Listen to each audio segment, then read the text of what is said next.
Hey, what's up, pizza? Hot sauce here coming at you. I got to share a couple things. Bitcoin just had this sharp bounce off the bottom that we were seeing. It was one of the roughest sell-offs that we have seen in months. I did some research. It's more. I'm going to share it with you. I got some notes here. Okay. Question is right here. It did bounce. Okay. Now I looked at some indicators. So what I'm going to share with you right now is it hype or are we getting scared out of the market?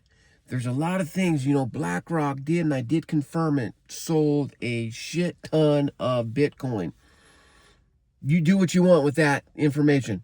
I'm not going to sit here and go into it and speculate. You make your own conclusion on that. So how I'm thinking about this, okay, from a risk and positioning standpoint, I got a little bit irritated because I have some dry powder in my stock trading account, and I got to keep it there. I'm going to deploy it into an ETF of the Bitcoin, the BITI, and then the ARK investing one on the Ethereum. I put limit buy orders on Thursday. Friday we woke up to a gap up. It didn't get filled. Okay, I was kind of bummed at first, but it doesn't matter. You're never going to hit the exact bottom. So you just put numbers in there where you think it's going to go. I think we did see, and I mentioned a dead cat bounce, and look that up for a definition if you're interested in what this might be here.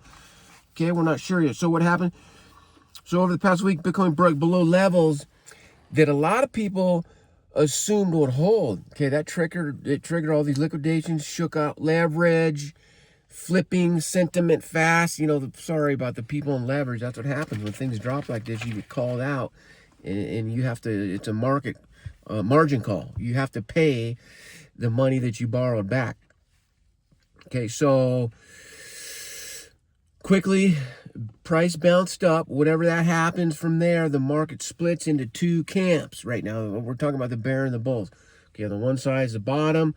The other side calls it a trap, the dead cat bounce, for example. When you see this kind of split, it usually means we're not in a trend. It's kind of like this decision zone thing, right? So this is what traders call a pain trade. And, okay, one way down, the longs get pushed. On the way up, shorts get squeezed. In the middle, everyone's just sitting there emotional. That's what we're looking at right now. So let's talk about the indicators that I just looked up. Now, write these numbers down if you have an interest in technical analysis, okay? Because this is where a lot of people get confused. So, starting with the Bollinger Bands, people, the BB percent is still around 0.74. That tells me that the price has already moved back above that mid band and is pushing toward the upper range. Now, we're talking about bouncing off the bottom. Okay, it's constructive to look at these numbers, but also tells me a story that, you know what? This bounce isn't early. It's not a panic bottom signal, and it's kind of neutral. I know you're not wanting to hear that, but that's what it is. Now, the RSI is a very important indicator I look at all the time. It's sitting around 51.5, and then the average RSI is 45.6. That's an improvement in momentum. That takes away the narrative of the dead cat bounce. That means it's pushing upward and not going to roll over back down to the lows. You want to see that RSI hold above 50, okay, to start building higher lows. So again, we're kind of right in that neutral zone, not sure yet. Then you got the 5-day moving average. I look at these very intently every single day. The 5-day moving average just crossed the 13-day moving average. So that's a positive short-term bullish signal. Okay, but here's the key detail. The slope on those two averages on the lines, when you look at the chart, it's only a slight word up. It's not a kink. Those two lines didn't kink upward very dramatically. So again, it's neutral. When I put this all together, it's a relief rally with potential, but nothing's confirmed, ladies and gentlemen. Like if I was day trading these signals right now, hell no. Stay away. Stay away. These are not confirmed at all, okay? And it's the exact zone where real bottoms and dead cat balances look identical at first. So, I mean, you got to be, nobody has a crystal ball on these kind of things. You got to be careful. You got to stay neutral, okay? The difference only shows up if price can hold support, consolidate, and build strength instead of getting rejected. That's why I'm not too worried about these limit orders. I've got 3 other limit orders on the BITI ETF. Like I said, this will be one of the first times I buy these ETFs because I buy crypto direct. I like to hold my own crypto. My other stock account has cash that I have to deploy. I sell covered calls in that account. But this time around, since we're seeing these lows, I'm gonna dabble in and slowly put into crypto ETFs. It's well diversified, people. I'll show you my portfolio one of these days. I have things spread out, well diversified. I learned that through my adult trading journey that I've been on here. You gotta spread the stuff out, man. Do not put all your eggs in one project that you think's gonna pump and make you a millionaire. Will not work. It will not work. So, what confirmation would actually look like here? So, I don't want to see the price hold above support. That's what I'm saying. Okay, it's not just touching it. I'd want to see consolidation instead of immediate continuation or rejecting. That's kind of what the notes I took down here. I'd want to see short-term moving averages start to turn up together, not just cross and slope uppers. We like to see a big kink upward on the short-term indicators.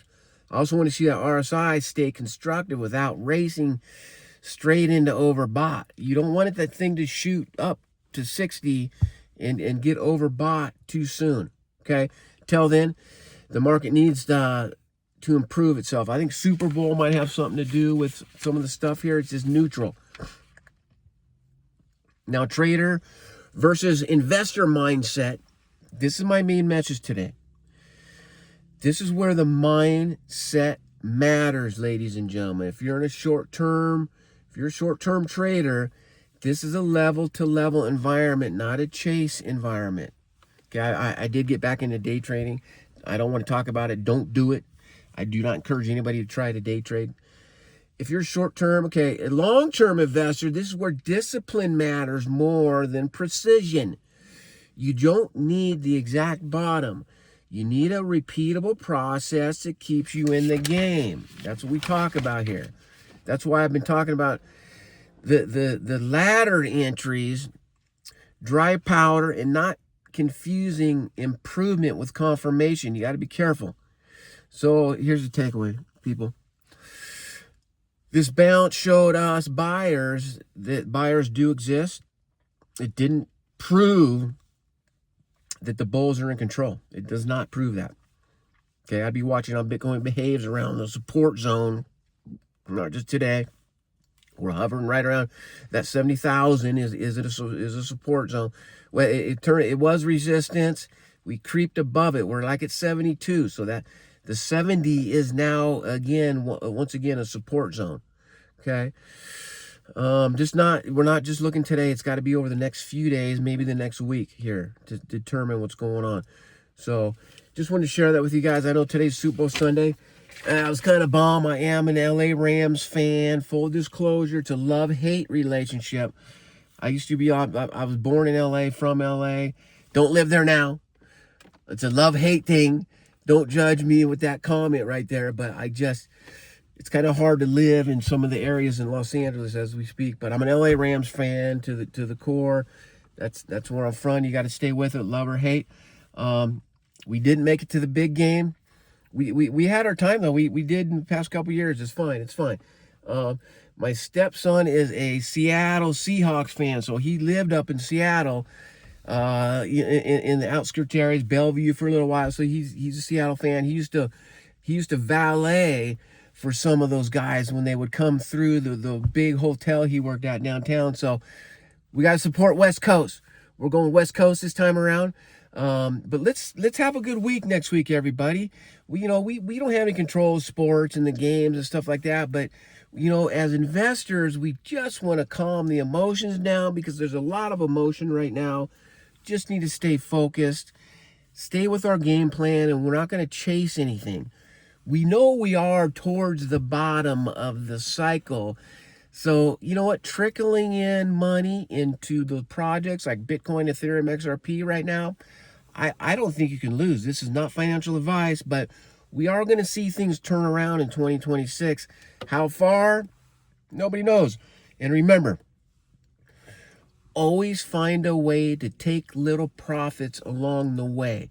You want a psychological edge of being a winner as time moves on. Thanks for checking in, everybody. Hot Sauce signing out here. Appreciate you. Have a fun, relaxing Sunday. I got to go cook some chicken wings and do a couple things here. And just, I'm going to try to release my mind from any investing decisions until it's time to get back in it. All right. Peace out, everybody. Have a good day.